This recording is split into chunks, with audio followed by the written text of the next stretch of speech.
Hello बच्चों, नमस्कार। आप सभी का आज का पेपर देखिए, मिला लीजिए। पूरा पेपर था आज का हिंदी का, रुक जाना नहीं, परीक्षा का पूरा पेपर है स्टूडेंट्स। आपका कौन सा राइट आंसर होगा, पूरा क्वेश्चन पेपर हम यहाँ पर देखेंगे। ठीक है, कक्षा 10वीं का हिंदी का, रुक जाना नहीं, 2023 दिसंबर का पेपर था। तो बच्चों आपके कितने नंबर के सही हुए हैं objective type question, comment box में ज़रूर बताइएगा। और अगर आप लोगों ने देखा हो हमारे सभी वीडियोस को तो आपको पता चल गया होगा कि पूरा क्वेश्चन पेपर जो है हमने जो बताया था उसी में से आया था। जैसे कि प्रयोगवाद के कवि अज्ञ, ठीक है, अज्ञ आपका राइट आंसर। और व्याधि शब्द का अर्थ है रोग। नील कमल शब्द में समास है तो यहाँ पर आपका कर्मधारय होगा। और उत्साह कविता में बादल प्रतीक है क्रांति का। और कमली का शाब्दिक अर्थ है तो कमली का होता है कंबल। और श्रृंगार रस का स्थायी भाव होता है रति। ठीक है, अगला क्वेश्चन आप देखेंगे, रिक्त स्थान में सही विकल्प का चयन कर लिखिए। भक्तिकालीन साहित्य में भावना की प्रधानता थी भक्ति, यहाँ पर आंसर होगा भक्ति। चौपाई छंद में मात्राएं होती है 16 आपका राइट आंसर है। और बाल गोविंद भगत पाठ गद्य की विधा के अंतर्गत रखा गया है तो ये रखा गया है रेखा चित्र। ठीक है, रेखा चित्र आपका राइट आंसर होगा। और अर्थ के आधार पर वाक्य के भेद होते हैं तो 8 होते हैं। और विस्तृत कलवर वाले काव्य को कहते हैं, इसे हम कहते हैं महाकाव्य। और सच्चे साधु की पहचान उसके विचारों से होती है। ठीक है, आंसर सही है। अगला जोड़ी मिला लो। अगला प्रश्न है, सही जोड़ी मिलाइए। उत्साह कविता तो एक आह्वान गीत है। ठीक है, यहाँ पर आपका राइट आंसर है। और मानवीय क्रियाओं का आरोप मानवीकरण अलंकार। और रिपोर्टाज की भाषा जो है वो होती है फ्रेंच। और सफ़ेद पोश को आप मिलाओगे सज्जन व्यक्ति से।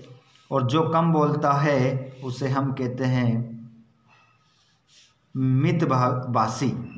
ये देखिए यहाँ पर गलत टाइपिंग हो गई है पेपर में। इसका आंसर आपका होगा जो कम बोलता हो मितभाषी, उसे हम कहते हैं 5वां, ये सही होगा।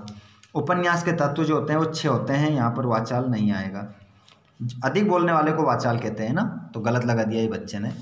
अगला क्वेश्चन देखिएगा, आधुनिक कबीर किसे कहा जाता है तो नागार्जुन यहाँ पर आपका राइट आंसर होगा। नागार्जुन।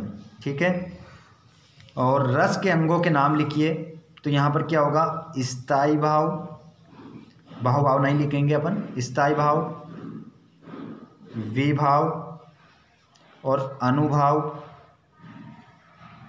और एक और होगा आपका संचारी भाव। ठीक है, ये 4 भावों के नाम हमने यहाँ पर लिख लिए हैं। अगला है, काशी किसकी पाठशाला है, संस्कृति की। क्या आंसर हो गया, संस्कृति।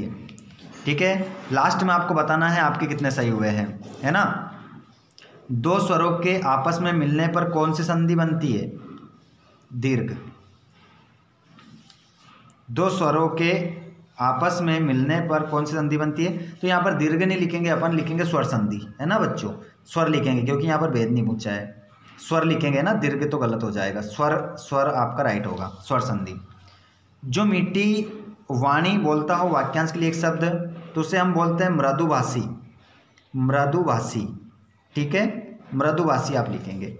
और श्वेत पताका किसकी प्रतीक है, शांति की, शांति और अहिंसा की। ठीक है, अहिंसा। ये पूरा क्वेश्चन पेपर हो चुका है बच्चों, ठीक है अभी तक। और ये क्वेश्चन नंबर 5 सत्य फत्य और बता देता हूँ। दोहा और चौपाई मात्रिक छंद है तो यहाँ पर आपका आएगा सत्य लिखना था। और संस्कृति पाठ व्यंग विधा में लिखा गया है तो संस्कृति पाठ व्यंग विधा में लिखा गया है तो इसमें आपका असत्य होगा, कोई यहाँ पर व्यंग विधा में नहीं लिखा गया ये। और गंतोक का अर्थ पहाड़ है, बिल्कुल सत्य बात है, गंतोक का मतलब सत्य है, ये अर्थ पहाड़ी है। न्याय के अनुसार न्याय करने वाला न्यायशीलता, बिल्कुल ये भी क्या हो जाएगा आपका सत्य हो जाएगा। और वीर व्यक्ति अपनी प्रशंसा स्वयं करते हैं, असत्य नहीं करते हैं। वो युद्ध भूमि में जाकर अपना पराक्रम दिखाते हैं। और निराला पूंजीवाद के समर्थक तथा पोषक थे, नहीं, ये भी क्या हो जाएगा आपका असत्य हो जाएगा। तो इस प्रकार आपके 30 ऑब्जेक्टिव सही हो चुके हैं। यहाँ पर बताइए आपने कौन से प्रश्न का क्या उत्तर लगाया है। ये पूरा बहुत ही ज़बरदस्त आपका पेपर आया है बच्चों, बहुत अच्छा पेपर था। अतिशयोक्ति अलंकार ये सारा हमने पहले ही आपको पूरा बताया था, ठीक है। ये सब समाज वगैरह सब आपको पहले बता दिया था। तो मिट्टी में मिलना मतलब नष्ट करना, सीने में दम होना, देख सकते हैं पूरा क्वेश्चन पेपर है आपका। स्टूडेंट्स आप लोग बताइएगा आपके कितने सही हुए हैं। साथ में ये प्रार्थना पत्र देखिए, अपने विद्यालय में नियमित खेल प्रशिक्षक की व्यवस्था हेतु अपने प्राचार्य को आवेदन पत्र लिखिए, बहुत ही सरल आया।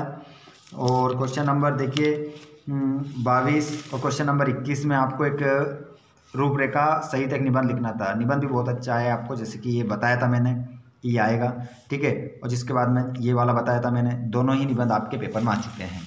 तो बच्चों आपका पेपर कैसा गया कमेंट बॉक्स में ज़रूर बताइएगा और अपने सभी दोस्तों को भी शेयर करिएगा आज के पेपर के आंसर मिलाने के लिए, कि वो भी आंसर अपने देख लें और सही उत्तर मिला लें। धन्यवाद, थैंक्स फॉर वॉचिंग।